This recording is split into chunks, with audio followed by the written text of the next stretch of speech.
So I'm gonna talk briefly about this Titan Trifecta that I'm trying.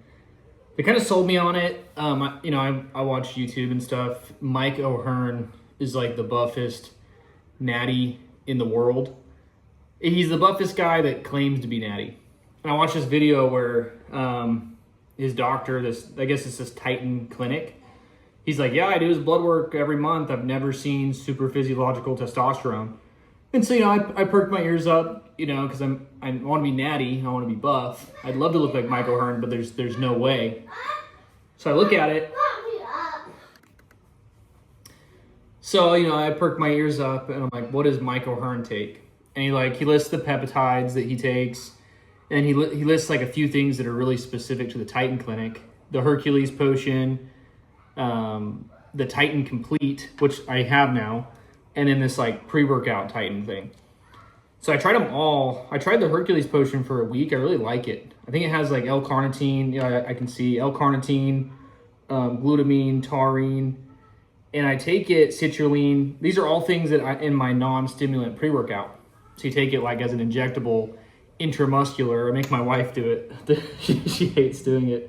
But it's like an intramuscular pre-workout that helps my body metabolize fat. Then I'll go hit like 30 minutes of cardio, and I feel like my energy and my workout is honestly way better. I used to kind of be afraid of, not afraid, but like, oh, I got to go hit the gym. And now I'm like, oh, I can't wait. Like I love the pump. And I'll like go home, and then I'll like later in the afternoon be like, I want to go back to the gym. So it just changed my relationship. I don't know.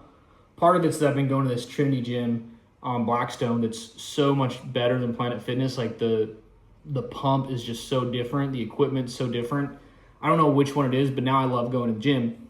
So they texted me and they sold me on the Trifecta, which I now just tried yesterday. And probably the pills are the most concerning because I sent it through AI and it was like, is that even legal? And I don't like two of these ingredients. I don't do aspirin and I don't do caffeine.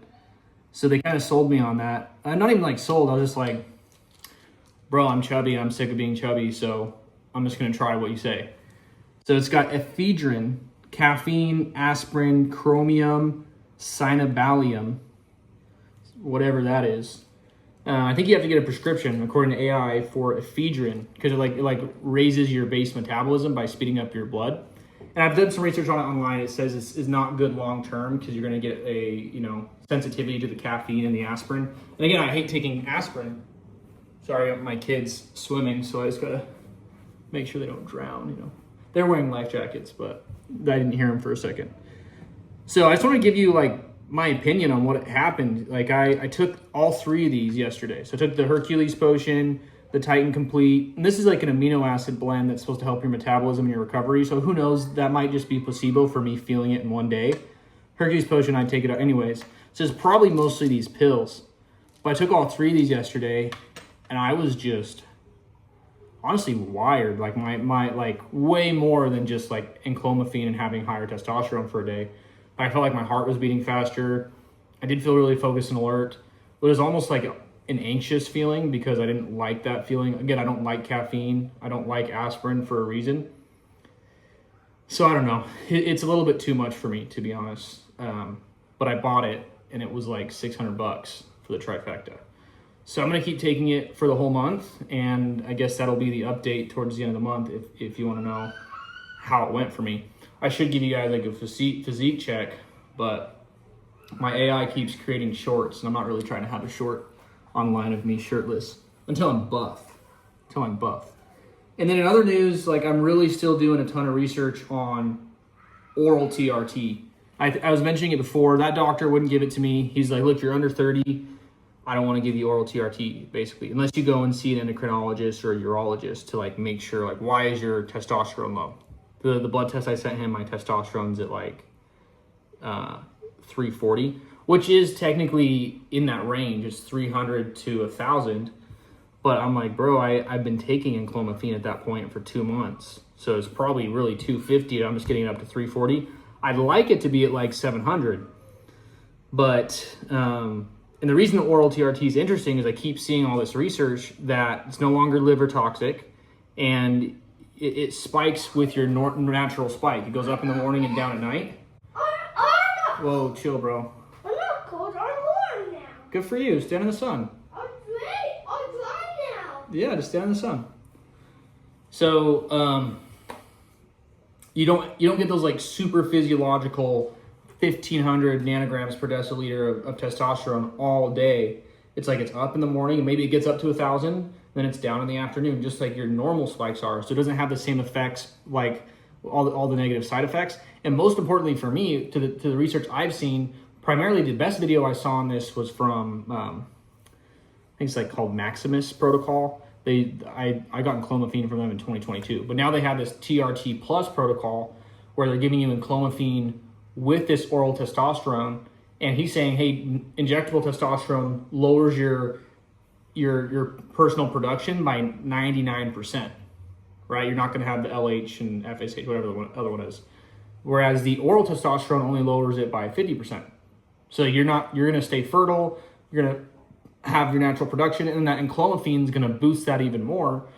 So he's saying with this, you can get up to a good dose of testosterone, like 1,000. It's not going to be steroid level, but it's going to be TRT levels, and it's not going to have all the side effects. Like the biggest side effects is reducing your fertility and reducing your own ability to produce testosterone, so your balls shrivel up like raisins and you can't have kids. Like that's super lame. Even though my testosterone is low, like I'm not trying to have tiny balls and have no kids. And I'm not trying to stick myself with a needle every day for the rest of my life. That's the biggest thing. It's like really hesitant to do anything that would require me to do it the rest of my life.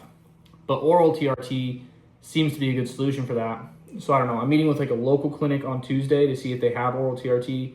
And I could just call Maximus, or I could get back on with my doctor at Merrick Health, who's been really, really great. Merrick's the one that's given me all my, like I showed you guys before, like my vitamin Ds and like naturally boosting my testosterone. I ordered the Mars Men natural testosterone support, Tonga Ali, Shilajit, taurine, vitamin D, vitamin K1, 2, zinc, boron, and fenugreek. Unfortunately, there's a really good argument for what the Merrick Health lady's saying. She's saying, look, just stay on, I was on like black market clomiphene. She gave me real clomiphene, and she's like, just stay on that for 3 months and take all of these, deficiency supplements that you have. Don't wear plastic underwear. They got me like magnesium and vitamin D, like 2 really big deficiencies if you want to have testosterone support. So she's probably right, and I have the Rhythm blood test that comes every month. So most of the time on Sundays, what we do is just sit out here and swim and get some sun on our skins. I think it's fun. I love the kids growing up outside.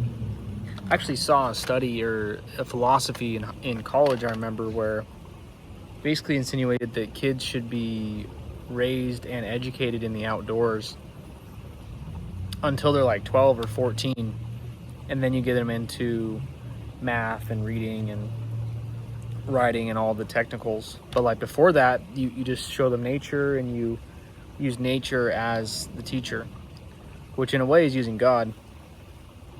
But I'm reading this Codex Aureum Vaticanus, the Golden Teachings of the Divine. And it's just crazy to me. And maybe if anyone actually watches the whole thing here, you'd be like, Tom just keeps talking about the difference between doing and being. I almost had to stop. I'm like, I want to share this. It's just crazy to me, this lesson that just keeps getting repeated to me right now. The importance of presence, the importance of stillness. And it's not about adding something in, it's about letting what's holding back the stillness from coming forth. And it says, at first stillness may feel uncomfortable. The mind, accustomed to activity, resists. Thoughts crowd in like birds startling from hiding. Memories rise and swirl, old fears echo. The self does not know how to simply be, because he has always been trained to only do. And it's just like, I was talking to my wife yesterday about manifestation, and sometimes like we spend money like as a way of manifestation. It's like, I'm gonna spend money because I'm abundant and we have money.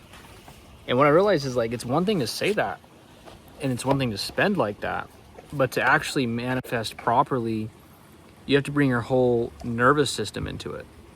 So what does it actually feel like to be abundant and not to be thriving and not be surviving? What does it actually feel like to have more resources than you need? How does your nervous system feel in that condition? And the reality is I was talking to my buddy from church about it yesterday. It's like you'd probably chill with your family on a weekend.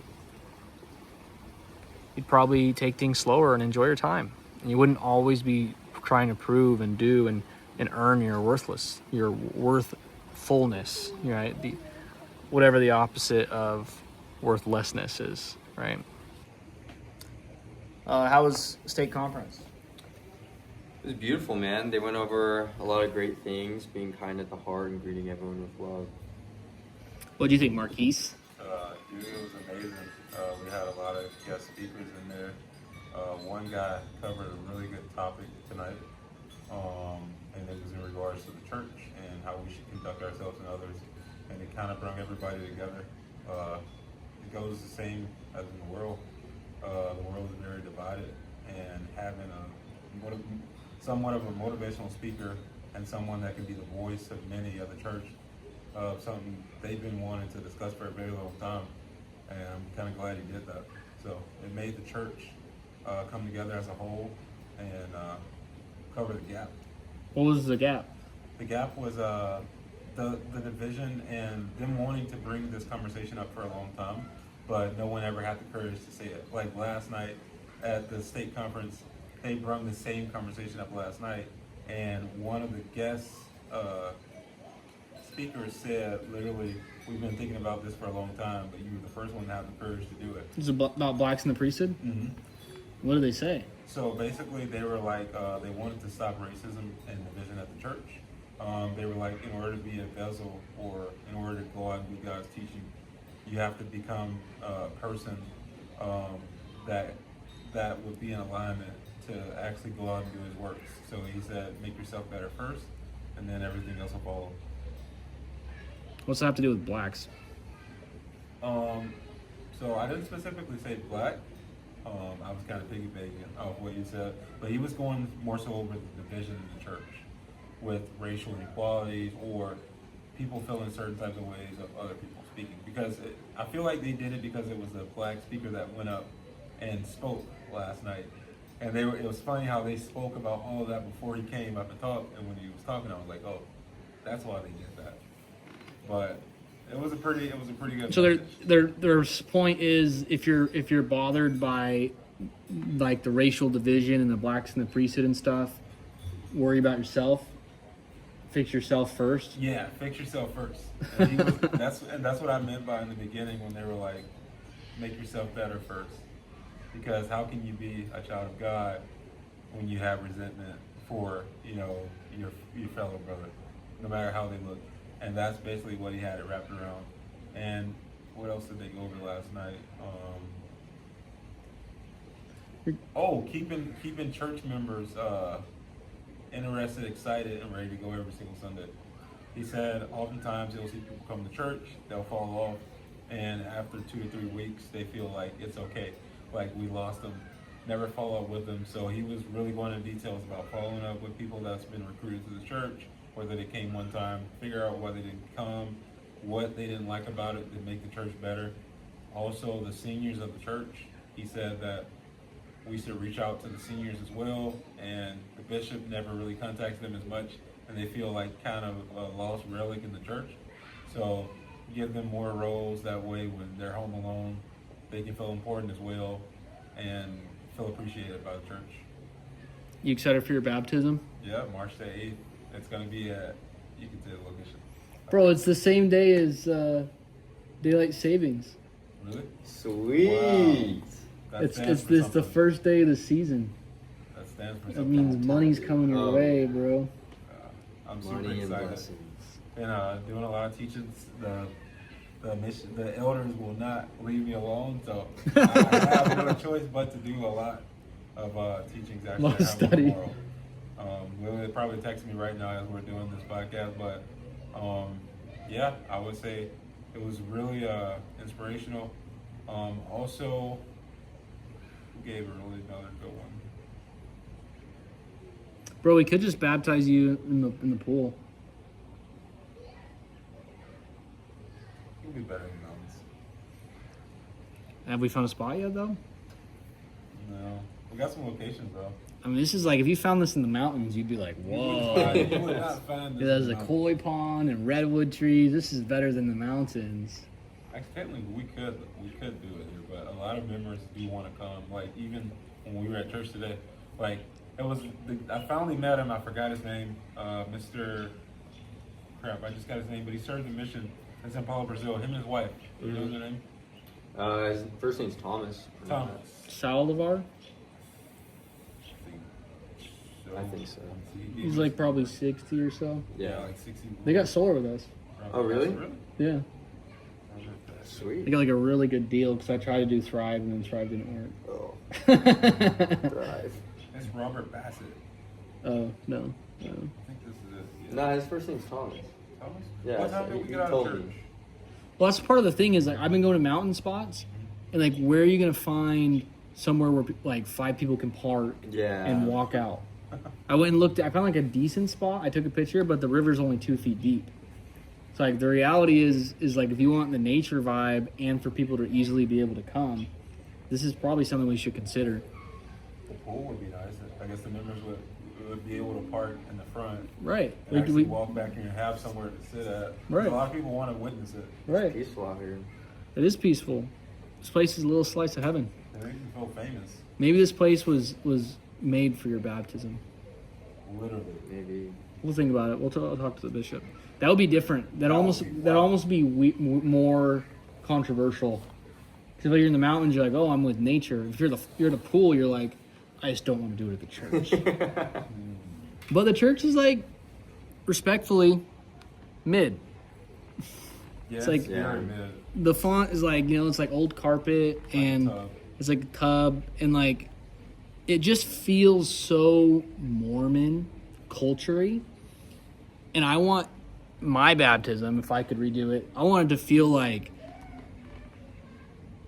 God restored Christianity. Yeah. Like I wanted to feel like that's like the problem with church culture is like no matter how cool culture is, it's never going to be as cool as the truth. It feels enclosed. You know, like the baptism used to be like open. And you know? yeah, look at that. Like I want the sun. Like that's like we're supposed to follow Jesus. The clouds parted. The Holy Ghost Yeah. descended. That was outside. Sorry. And what I found is like there's a lot of like resistance from members, but like usually when I actually talk to like the bishop, he's like, "Sweet, sounds great." And this is like really common in the church. Like people just be upset about little things. Like honestly, even like I'll say like my wife doesn't wear garments all the time, and then she like talked to the bishop, and she's like, it makes me sick or it has some reaction. They don't work well with women. I'm pregnant, whatever it is. And so the bishop was like, okay, well, I'm still gonna give you your temple recommend. Yeah. But then, like, all of her family members, like, assumed that she was lying to the bishop, and that's how she got a temple recommend. And, like, bro, you guys need to chill. Just, like, let your bishop decide what people's underwear is like. You don't got to worry about it. Yeah. You don't need to be involved in that. So, yeah, we'll probably play some Super Smash today Oh yeah. when Landon comes over. I don't know, we should probably start because Landon's probably never coming back. You know what happens when a young man goes to the girl he likes house on a Sunday afternoon. It's hard to catch him. We will see him at 3 a.m. Just kidding. They've been home at midnight most nights. He's trying to sell the dad. I hope his dad watches this. I'm just kidding. It's funny because like I feel pretty safe that no one's gonna watch the long form, but then like the AI has been like posting like juicy parts from like the middle of it. So now I'm like afraid that anything I say could be posted on anywhere. So I'll leave it at that.